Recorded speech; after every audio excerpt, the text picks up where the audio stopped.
Okay, I'm kind of annoyed, but I'm going to try to be nice.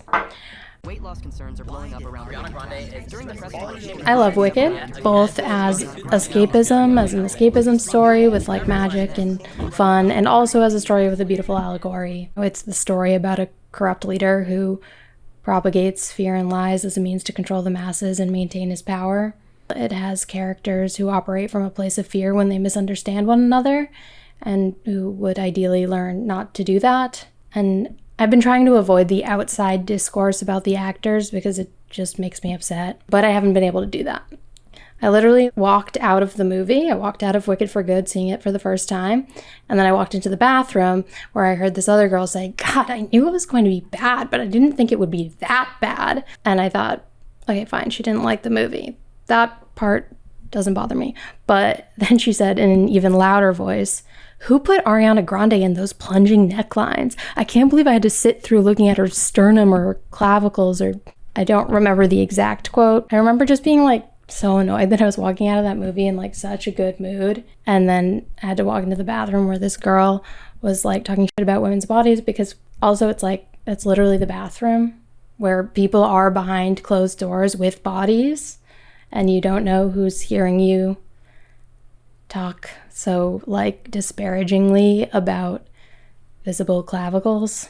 And it's also kind of funny because it's like, did you even watch the movie? This isn't my strongest point, but like the movie is kind of about not judging people for how they look. Like that's a big part of it. I know people have like a valid issue with Hollywood right now. I know that the return of super skinny bodies as the ideal is scary, especially for those of us who were really burned by it the first time. I don't want to see thinness as a product for the wealthy elite, but this isn't the way to do it. This is a straw man. So let's discuss the straw man. Sorry. The straw man argument, straw man that we're using in this argument, is the concern for these women's health, specifically the performative concern that I see in the comments on all of these like posts and discussion videos about the cast, and comments saying Cynthia and Ariana look ill. And okay, if you're actually concerned about Ariana and Cynthia and the rest of the Wicked cast's health, let's talk about that. So rewind a little bit and we'll talk about the celebrity Karen Carpenter. She was the lead singer of the pop soft rock duo with her brother called the Carpenters. She's an example of someone who succumbed to an eating disorder because there wasn't enough awareness in the world around her that the diet culture that she was participating in was a real problem. And she died of heart failure related to her anorexia. Awareness about the dangers of diet culture could have helped her. And I know that you can look at that story and be like, yes, we need to point at all these skinny people and tell them that they could be sick. TikTok has diagnosed illnesses before. It wouldn't be the first time. Shouldn't we all try to do that before it's too late? But Ariana Grande is aware. And I'm not saying like spreading awareness is over. Spreading awareness is something that I try to do. And it's also a really good thing that we're aware enough that we're trying so hard to keep it from coming back. And I know that it's scary that it seems like it's coming back, but I need you to like know that the Wicked cast is aware. There's nothing else that your comment is going to do to help them. And in my opinion, it's only feeding into the toxic echo chamber of normalizing policing bodies online, which normalizes policing bodies in person, which is actually very dangerous to the people that you know and love. So I guess what I'm trying to say is that you attacking the straw man, like your concern for these cast members, no matter how genuine, is likely to do more harm than good. And if that's the straw man, like let's talk about what you're actually afraid of. You're afraid that Hollywood is back to pushing this image of skinny as perfect onto you and the younger generation. You're afraid that you're going to be asked to hate your body again. You're afraid that your kids are going to be trained to want to look extremely skinny and will go about achieving it in unhealthy ways. I don't know how to fix those problems, but I do know that the most helpful thing to me was the people in my life. The most harmful thing to me was the people in my life. The internet is part of the problem. Media is part of the problem. Celebrity is part of the problem, but it's all a reflection of us and what we're buying. So I feel pretty confident that a better step towards healing people in our real lives is offline. And that's why it makes me so angry to see this discourse and to see Ariana having to come back once again and tell us to shut the fuck up about our body. Because I think it feeds into this culture that's like right in our purview to comment on.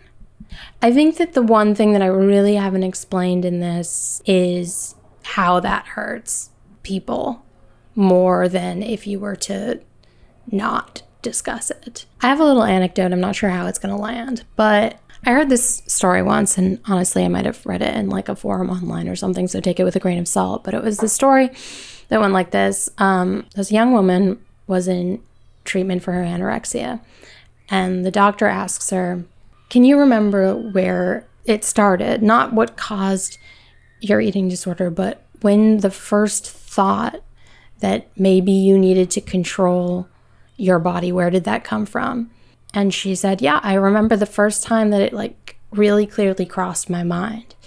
My parents were watching a documentary in the living room about anorexia, and I walked in at a really horrible part where they were telling this little girl that, you know, about how dangerous of a situation she was in, and she was really skinny, and it was very scary. And I thought to myself, well, I never want to be in her position." It made me think that I needed to do a lot to like not get there. I needed to control my body and control my relationship with food so that I would never get that bad. I would never get that out of control. And I guess that anecdote kind of makes it sound like I don't want there to be documentaries, and that's not what I'm trying to say at all.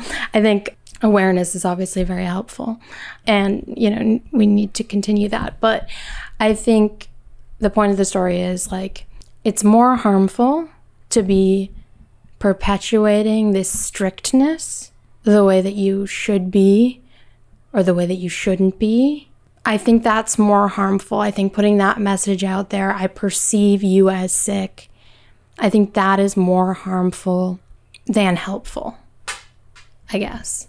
I think when you put that comment out in the world that's like, she looks sick and I'm worried about her, even if it's well-intentioned, you're sending the message that there's a wrong way to look and that people need to be concerned about that. And I think that concern is more harmful to internalize than to perceive skinny people in media and to want to emulate them. I think, yes, it would be better if the casts of Hollywood movies had all different body types in their lead characters all of the time.